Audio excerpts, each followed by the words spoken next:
Okay guys, welcome back. This is the part 2 of the Iden ISF videos that I'm going to be making on the list. So in this video we're just going to cover really quickly deployment and general ranges that you should know when you're using this list. So let's get into it. So with the list that I put together on the last video, it came in at 790. So that's a 10-point bid. It's pretty good. I'd say you're gonna win blue player a majority of the time, unless you're facing another list that is super bid heavy. So you're probably at a local tournament going to win blue player. 95% of the time. I'd say 10-point bid is pretty high. I think the average from Invader League was like 7 maybe or something, so 10 is going to beat out the average. And at a competitive event like Invader, it's going to be higher than what you see at a local tournament. So just keep that in mind, that you're probably going to be blue player, so you'll have your pick of side and your battle deck that you'll use. So let's just go over first important ranges to know about this army. So your deployment of the ISF is going to be the most important with Iden. Your shores, you're just going to deploy it in a way so that you can maybe shoot range 4 pot shots turn 1, put out suppression, and maybe force some dice saves with the critical keyword.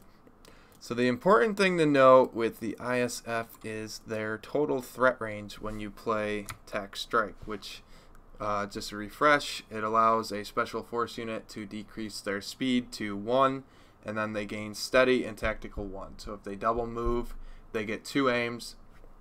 You pop offensive push. Now you have 3 aims to spend, and you can use that marksman keyword to convert blanks to hits or hits to crits. So the threat range on this is actually quite far. It's deceivingly far, actually. So let's take a look. So if I were to just deploy them essentially right at the spearhead like this. So a speed 1 move we know is 4 inches. So I do that once. I do that twice. Pick up 2 aims on the way. If I pop offensive push, that's 3 aims. And then a range 3 shot. So that's going to be from the start all the way out to here. That's exactly, or just slightly under 26 inches. So that's going to be greater than range 4. You can see that deployment zones, typically they start range 4 away. So even if you didn't use the infiltrate keyword, you're going to be able to hit their deployment zone, assuming you just deployed from your deployment zone. Now, luckily, they do have the infiltrate keyword, so all you have to do is start barely out of range 4 from things that you want to shoot, and then you'll be able to double move and shoot.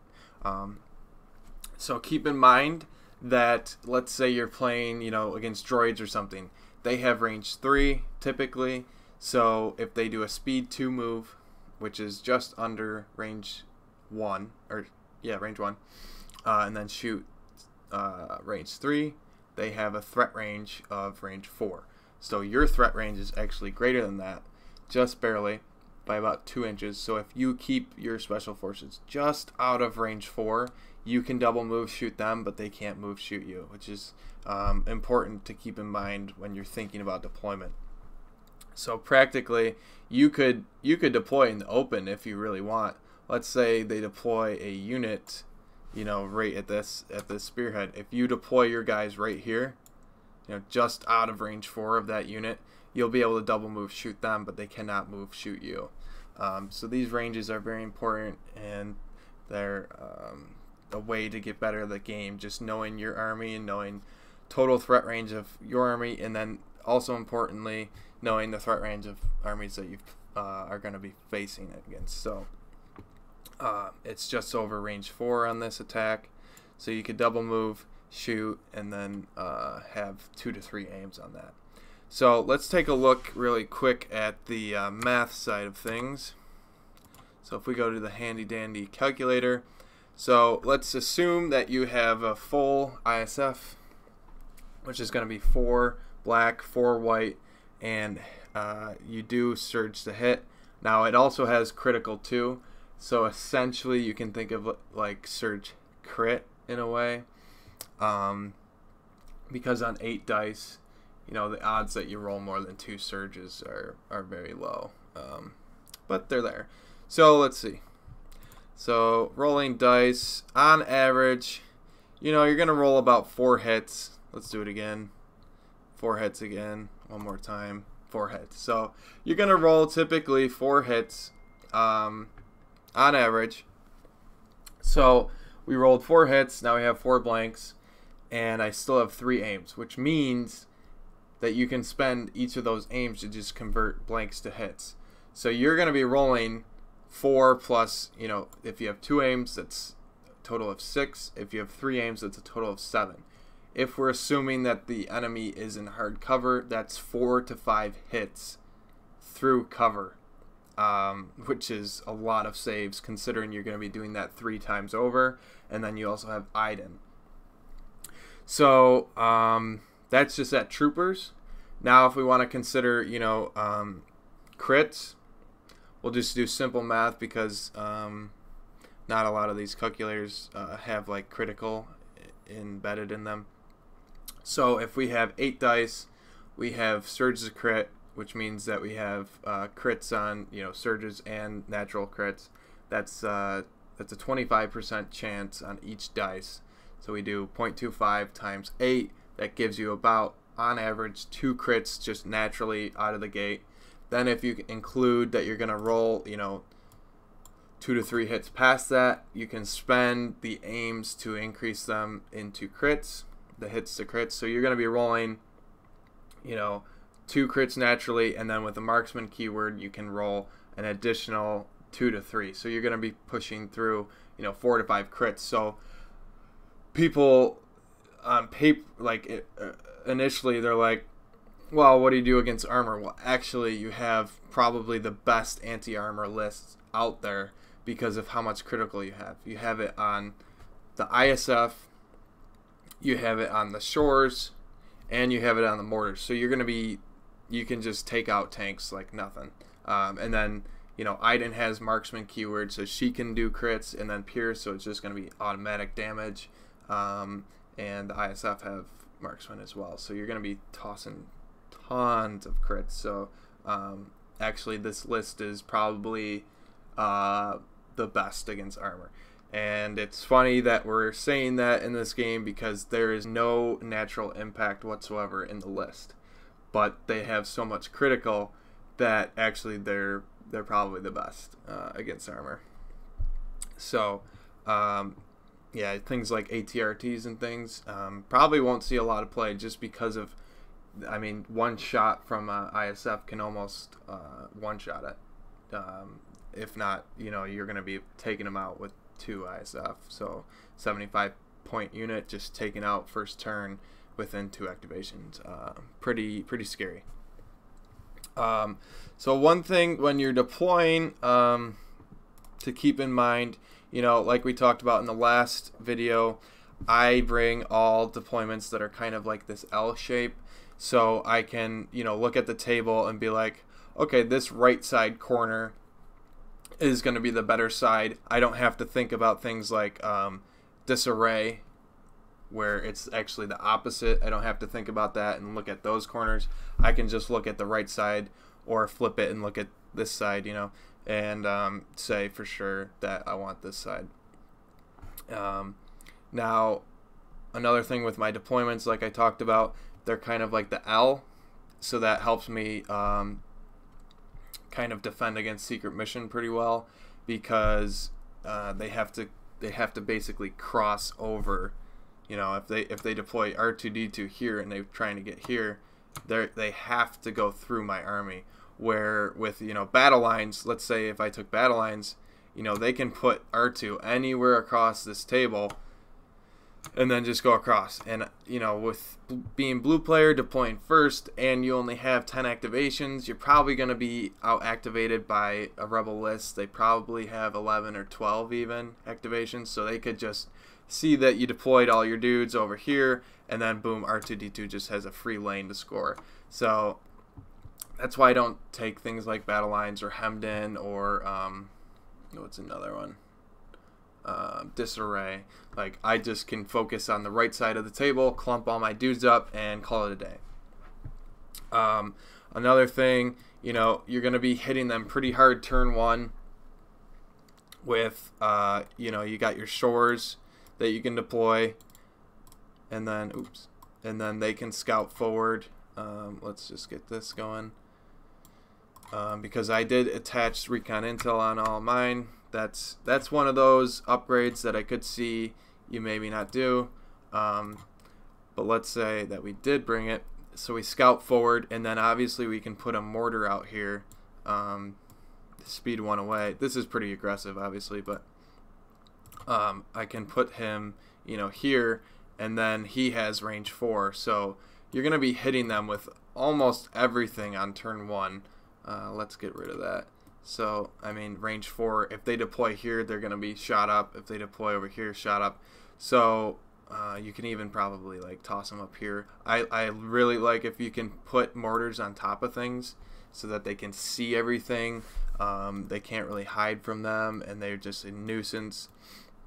It's a good spot to place them. Remember that you can place them up to height 1. It used to be infinite height, but they changed the rule to it's height 1 now, which makes sense. I mean, you shouldn't be able to just toss a mortar all the way up on a tower just because it has that keyword, what is it called? I forget. Detachment. Yeah. So it's height 1 now, but height 1's still pretty good putting things on buildings. So you're going to be, you know, trying to get as many shots off as possible turn 1. You're definitely going to be playing this card turn 1. If you don't play this card turn 1, you're probably doing it wrong. I've played against this card where people don't use it turn 1 and they don't set up the shots, and then it just kind of has diminishing returns because your ISF are probably going to lose some models. If they're not hitting, you know, with the full 5-man unit, it starts dropping off. Not as much because it's like backloaded with the 4 white dice on the T21, the heavy weapon. But it does start to drop off if you start losing models, obviously. So you want to hit them with it turn 1. If you can deploy your ISF somewhere where they can, you know, pop out and shoot, that's generally a good idea. You know, then you don't take the return fire, so they're full hit points, you know, later in the game too. If you want to just fully, you know, go at them with everything though, with the 3 aims turn 1, that's generally a really good idea. Like we saw, pushing 7 hits on a unit, most things are gonna die. Iden is important. You don't want to be too aggressive with Iden because, you know, she holds, what is it, 1, 2, 3, you know, 4 out of your 6 command cards. So you don't want to just go kill her, but you definitely want to be aggressive with her. I mean, she has, you know, in combination with the droid, 6 red health, and then, you know, the droid adds 1, so 7. He adds a shield as well, and then you have a free recover. So she's got like 8 to 9 wounds that the enemy has to chew through. So if you can get them to, you know, kind of shoot her a little bit, that's actually pretty good. You don't want to completely get her killed, but if they start shooting her a little bit, that's, you know, that might be good for you, just for them to waste those shots. One thing to keep in mind on this tac strike turn, if you deploy Iden just barely out of range 3 of a unit, then she can do the quick thinking keyword, which gives her an aim and a dodge. So let me just really quick show you what I mean. So let's say that these rebel troopers were deployed here. If I infiltrate Iden, you know, just out of range 3, which is the infiltrate requirement, you have to be out of range 3. That allows her to do a quick thinking first, so she picks up an aim and a dodge. Then she can move speed 1 full, pick up another aim, and if she wants, do offensive push for a 3rd aim, and then now she's in range 3 with a dodge too. So what's the other case? If you didn't deploy just out of range 3 and you did the double move speed one, then you don't have the dodge. So this just gives her a way to pick up dodges as well. And she does have the nimble keyword, which is really good because every time she spends a dodge, she gets it back. And then in combination with the outmaneuver, she can dodge crits. So she's very tanky. So again, if you can get your opponent to shoot her, that's actually a good thing. Just not enough to kill her, obviously. And she has 3 courage, so she can take some sustained fire, as well as this card allows her to recover, so she can get rid of suppression pretty well. So that's kind of the idea. Let's take a look really quick at her numbers. So I'll show you why I like to typically use offensive push on attack strike turn right away. So like we said in the other video, you're going to be rolling just over 1 hit on average with the 3 white gun. So let's do it again. 1.12, 1.13. So you're going to be typically rolling 1 hit, right? So if you roll 1 hit and you have 3 aims to spend with marksman, first one you spend turns that into a crit. So now you're looking at a crit. Then the other 2 you spend for the blank, and that turns it to a crit as well. So you're going to be looking at typically 2 crits. So then heavy cover doesn't matter. If you're shooting at armor, it's pretty good. And then you also have Pierce 1. So it's going to be a 2-shot hit through heavy cover or armor, and it's going to be Pierce 1. So it's it's a pretty good shot. And again, that's why I don't like running the gun with her, because Pierce is such a good keyword on weapons. It might be the best keyword on weapons, honestly. Just because it's like an auto wound on anything that doesn't have like impervious or immune Pierce. So that's kind of the general idea of the list. Real quick, if you play recover the supplies, just drop Iden right on the middle if you want, and then pick it up and move away. And then you have all your forces just kind of collapsing and covering. It's a little risky, but I think she can tank enough because she has, the keywords of quick thinking. She's got shields. She has 7 health to begin with. So I think she can do it. And yeah, that's basically the general idea. So basically, just final thoughts. Always set up for attack strike turn 1. I think if you're holding off, the only case where I do hold off is if your opponent is completely hiding their army. If they are able to do that, then yes, okay, you do that. You hold off. Maybe you play standing orders turn 1 and just wait.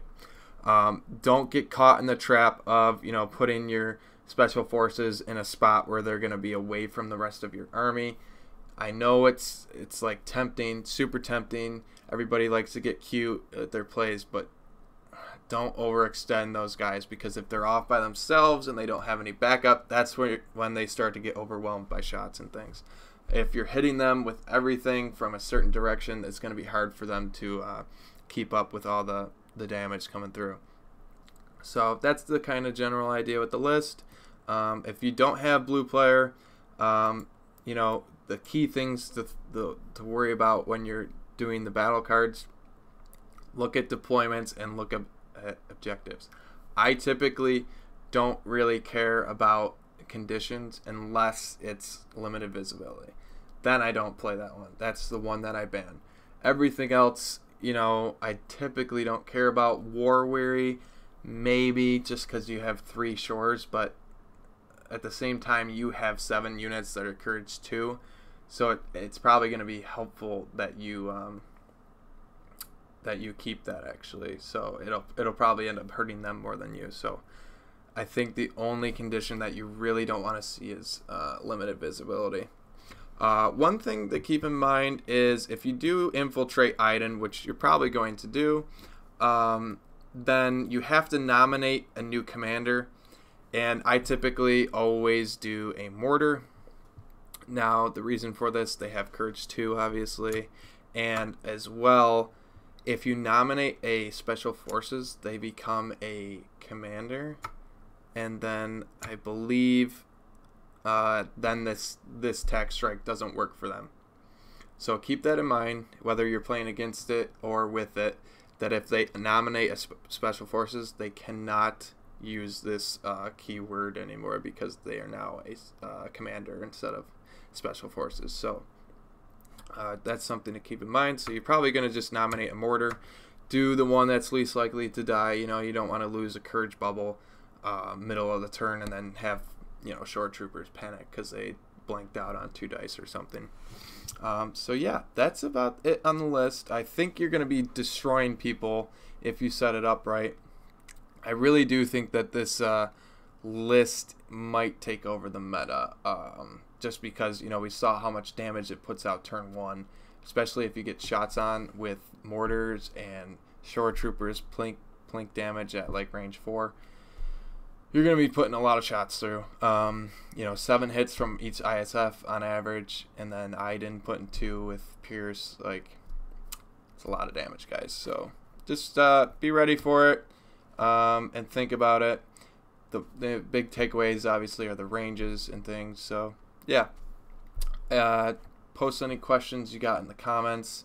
And that's all I got for you guys. So, until the next video, yeah, catch you guys later.